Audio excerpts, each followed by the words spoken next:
A very good evening to all. आज इस video में हम बात करेंगे इंफॉर्मेशन एंड कम्युनिकेशन टेक्नोलॉजी या सूचना एवं संचार तकनीकी, जो कि आपका NTA net JRF paper first का मोस्ट इम्पॉर्टेंट सेक्शन है, क्योंकि आपको यहाँ से 5 क्वेश्चंस मिलते हैं। मतलब 10 नंबर के प्रश्न आपको आईसीटी से मिलेंगे, जो आपके बेस्ड रहेंगे डेवलपमेंट ऑफ कंप्यूटर, कंप्यूटर का विकास, इंटरनेट, नेटवर्किंग, हार्डवेयर, सॉफ्टवेयर और जो करंटली चेंजेस हो रहे हैं आपके फील्ड ऑफ आईटी, उनसे संबंधित या उनसे रिलेटेड प्रश्न आपसे यहाँ पर पूछे जाएंगे। और जो अदर आपके कॉम्पिटिटिव एग्ज़ाम हैं, सीटेट, यूपीटेट और जो भी एग्ज़ाम हैं जहाँ आपसे कंप्यूटर एप्टीट्यूड पूछा जाता है, वहाँ पर आपको बेनिफिशियल होंगे। चलिए हम बात कर लेते हैं। हमारे यहाँ पर फर्स्ट क्वेश्चन है, errors in computer program are called. जो कंप्यूटर प्रोग्राम्स में एरर आती हैं या गलतियाँ आती हैं या जिनको हम त्रुटियाँ बोलते हैं, उनको हम कंप्यूटर में क्या कहते हैं? ठीक है, फॉलीज, मिस्टेक्स, बग्स, स्पॉ। तो जो कंप्यूटर प्रोग्राम से एरर आती हैं उनको हम बोलते हैं बग्स। ऑप्शन सी आपका यहाँ पर करेक्ट होगा। नेक्स्ट क्वेश्चन है आपका, which of the following is not related to information security on internet.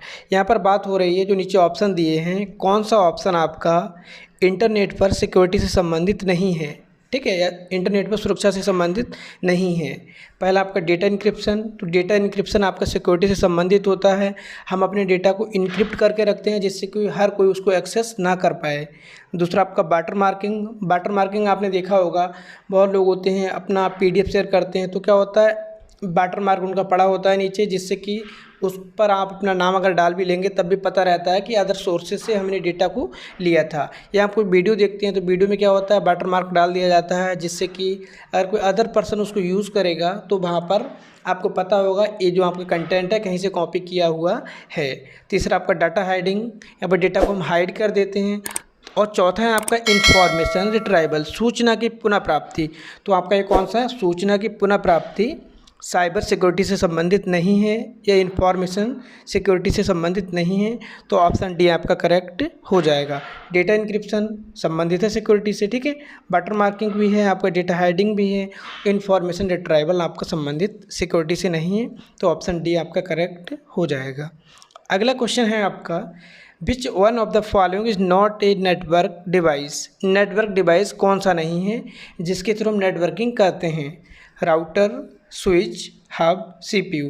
Router आपका नेटवर्किंग डिवाइस है, ठीक है, स्विच भी है आपका, हब भी है। यहाँ पर सीपीयू जो है आपका वो नेटवर्किंग डिवाइस नहीं है। जो राउटर होता है आपका बहुत बड़े लार्ज एरिया में नेटवर्किंग के लिए काम आता है। स्विच और हब उससे बहुत छोटे होते हैं, छोटे एरिया में नेटवर्किंग जब हम करते हैं, कंप्यूटर के नंबर सब कंप्यूटर कम होते हैं तो वहाँ पर हम स्विच का यूज़ करते हैं। और जहाँ पर नंबर ऑफ़ कंप्यूटर्स बहुत ज़्यादा होते हैं, ठीक है, तो हम उस राउटर में स्विच को भी इंक्लूड कर लेते हैं, हब्स को भी इंक्लूड कर लेते हैं। तो ये सब आपके नेटवर्किंग डिवाइस हैं। सीपीयू आपका सेंट्रल प्रोसेसिंग यूनिट, ये आपका कंप्यूटर का पार्ट है जो आपके पूरे कंप्यूटर को कंट्रोल करता है। क्वेश्चन नंबर 4 है हमारा, a compiler is use to convert the following to object code which can be executed. Compiler की बात हो रही है कि कंपाइलर क्या होता है, ठीक है, और कहाँ यूज़ होता है? High level language, low level language, assembly language और नेचुरल लैंग्वेज। तो आपका जो कंपाइलर है वो यूज़ होता है HLL, हाई लेवल लैंग्वेज में आपका कंपाइलर यूज़ होता है। आपने जो डेटा लिखा होता है वो उसको मशीनरी फॉर्म में चेंज करता है और आपको आउटपुट देता है। तो आपका ऑप्शन ए करेक्ट हो जाएगा, यहाँ पर HLL या हाई लेवल लैंग्वेज हो जाएगा। नेक्स्ट क्वेश्चन नंबर 5 है आपका, which one of the following represent the binary equivalent of the decimal number 23। 23 यहाँ पर डेसिमल नंबर है हमारा, उसको हमको बाइनरी में कन्वर्ट करना है, तो कौन सा ऑप्शन आपका करेक्ट होगा? Option A, option B, option C, option D. तो आपका यहाँ पर ऑप्शन बी करेक्ट होगा, ठीक है, 10,111। कैसे होता है? यहाँ पर आपका 23 रहेगा, ठीक है, 23 को हम यहाँ पर जो बेस आपका नंबर रहता है 2 से डिवाइड करेंगे, ठीक है, तो 2 से डिवाइड करेंगे, आपका नीचे 11 आ जाएगा, बस रिमाइंडर बचेगा, तो रिमाइंडर को हम साइड में कर देते हैं यहाँ पर, ठीक है। फिर 2 से फिर 11 को डिवाइड करेंगे, 2 5 या 10 होता है, यहाँ पर 1 रिमाइंडर बचा आपका, तो 1 आपका आ गया, ठीक है। नेक्स्ट आपका 2 2 जब 4 ऊपर 5 है आपका, तो 1 रिमाइंडर बचा, लास्ट में 2 1 जा 1 और आपका 0 रिमाइंडर बचता है, तो आपका यहाँ पर आंसर आ जाता है 10,111। नेक्स्ट क्वेश्चन है आपका, which one of the following is different from other members. यहाँ पर जो नीचे ऑप्शन दिए गए हैं इनमें से कौन सा ऑप्शन डिफरेंट है आपका गूगल, विंडोज़, लाइनेक्स, मैक। तो यहाँ पर आपका विंडोज़ ऑपरेटिंग सिस्टम है, लाइनेक्स ऑपरेटिंग सिस्टम है, मैक लाइनेक्स की तरह ही ऑपरेटिंग सिस्टम है। और गूगल क्या है आपका, गूगल आपका सर्च इंजन है। तो आपका ऑप्शन ही करेक्ट हो जाएगा यहाँ पर गूगल। क्वेश्चन नंबर 7 है आपका, the central processor unit CPU is a place where your files live, main chip on computer that makes everything go, space where you computer does its processing. Option D disk drive. तो central processing unit क्या होता है आपका, एक main chip होती है, ठीक है, जो कंप्यूटर में जितने भी प्रोसेस होते हैं उनको कंट्रोल करता है, उनको आगे प्रोसेस करता है। तो ऑप्शन बी करेक्ट हो जाएगा आपका यहाँ पर। नेक्स्ट क्वेश्चन है हमारा, which is not consisted in A processor. Processor में कौन सा चीज़ कंसिस्ट नहीं होता है यहाँ पर, ALU, CPU, memory, register. ALU रहता है कंसिस्ट, ठीक है, CPU भी रहता है आपका कंट्रोल यूनिट, रजिस्टर्स भी रहता है, मेमोरी आपकी इंक्लूड नहीं रहती है। तो आपका ऑप्शन सी करेक्ट हो जाएगा, मेमोरी। मेमोरी आपका CPU का जो पार्ट नहीं होता है। CPU के पार्ट कौन से होते हैं आपके, ALU और आपका कंट्रोल यूनिट और आपका रजिस्टर। क्वेश्चन 9 है हमारा यहाँ पर, bandwidth is maximum along the following communication channel. कौन से कम्युनिकेशन चैनल में जो बैंडविड्थ होती है बहुत ज़्यादा हाई होती है या इंटरनेट कनेक्टिविटी बहुत ज़्यादा स्पीड में होती है। ऑप्शन है twisted wire pairs, option B optical fibre, option C coaxial cable, option D infrared. तो आपका यहाँ पर रहता है सबसे ज़्यादा जो स्पीड होती है वो होती है ऑप्टिकल फाइबर में। तो ऑप्शन बी आपका करेक्ट होगा यहाँ पर।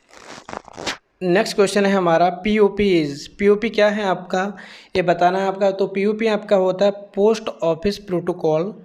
ऑप्शन दिए हैं आपका mail server, mail protocol, none of the above. तो प्रोटोकॉल क्या होता है, प्रोटोकॉल का मतलब होता है कुछ रूल्स रेगुलेशन बनाए जाते हैं, उनको हम प्रोटोकॉल कहते हैं नेटवर्किंग में या इंटरनेट में, ठीक है। तो ये क्या है, POP आपका है पोस्ट ऑफिस प्रोटोकॉल, एक मेल प्रोटोकॉल है, ठीक है। मेल प्रोटोकॉल का मतलब क्या है, जब आपका ईमेल ट्रांसफ़र होता है सर्वर से किसी ईमेल क्लाइंट को, तो इस बीच में जो प्रोसेस होती है वो किसके थ्रू होती है, वो होती है POP प्रोटोकॉल है, पोस्ट ऑफिस प्रोटोकॉल, ठीक है। Transferring message from an email server to an email client. Clear.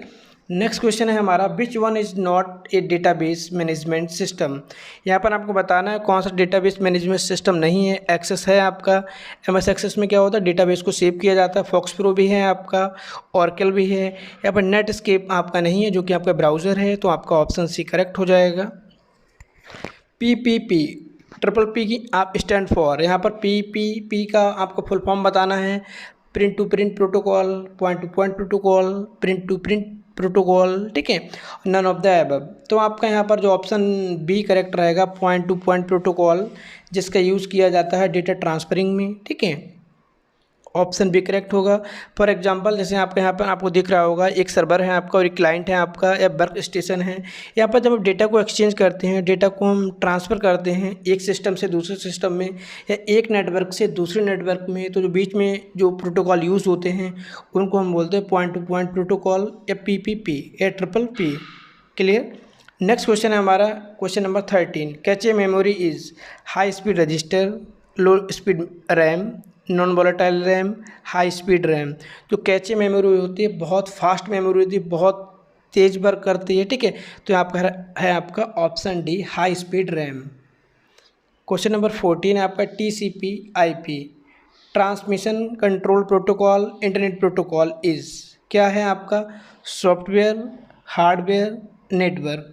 तो ट्रांसमिशन कंट्रोल प्रोटोकॉल, ठीक है, या इंटरनेट प्रोटोकॉल आपका क्या है, नेटवर्क है, जिसका कि नेटवर्किंग में यूज़ होता है, फाइल ट्रांसफ़र करने में या डेटा ट्रांसफ़र करने में, इंफॉर्मेशन शेयर करने में। ऑप्शन सी आपका करेक्ट आपका यहाँ पर होगा। देखो प्रोटोकॉल वाला क्वेश्चन आपको मैक्सिमम एक मिल जाता है। प्रोटोकॉल्स का मतलब यही होता है कौन से रूल्स रेगुलेशन हैं जिनका यूज़ किया जाता है ईमेल में, डेटा शेयर करने में। क्वेश्चन नंबर 15 है, विच one is not multitasking operating system.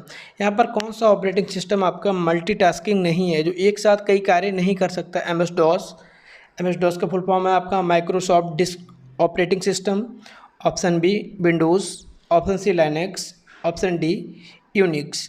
तो आपका जो MS DOS है वो आपका सिंगल टास्किंग ऑपरेटिंग सिस्टम है आपका, जिस पर हम एक बार में ज़्यादा वर्क नहीं कर सकते हैं, जो आपके पुराने टाइम में चलते थे, लेकिन अब मैक्सिमम आपका विंडोज़, लाइनेक्स, यूनिक्स पे वर्क होता है। तो ऑप्शन ए करेक्ट होगा आपका। Question number 16, master boot record is also known as partition sector, master partition table, both A and B, none of the above. देखो मास्टर बूट की बात हो रही है, record is also known as, जब आपको हार्ड ड्राइव फॉर्मेट करना होता है फुल, तो आप जब हार्ड ड्राइव को फॉर्मेट करते हैं तो आपने जैसे देखा होगा, जब आप सिस्टम ओपन करते हैं C drive, D drive, E drive, F drive, G drive, तो वो क्या होता है, वो आपका हार्ड डिस्क का पार्टीशन होता है, जो आप किसके थ्रू करते हैं, मास्टर बूट रिकॉर्ड के थ्रू आप उनका पार्टीशन करते हैं या उनको सेक्टर में डिवाइड करते हैं। और जब आप कंप्यूटर को फुल फॉर्मेट मारते हैं तो वो जो आपका C drive, D drive, E drive, वो सब आपकी फॉर्मेट हो जाते हैं और आपको एक सिंगल वहाँ पर हार्ड डिस्क शो होती है, मतलब केवल C ड्राइव आपको वहाँ पर शो होगी।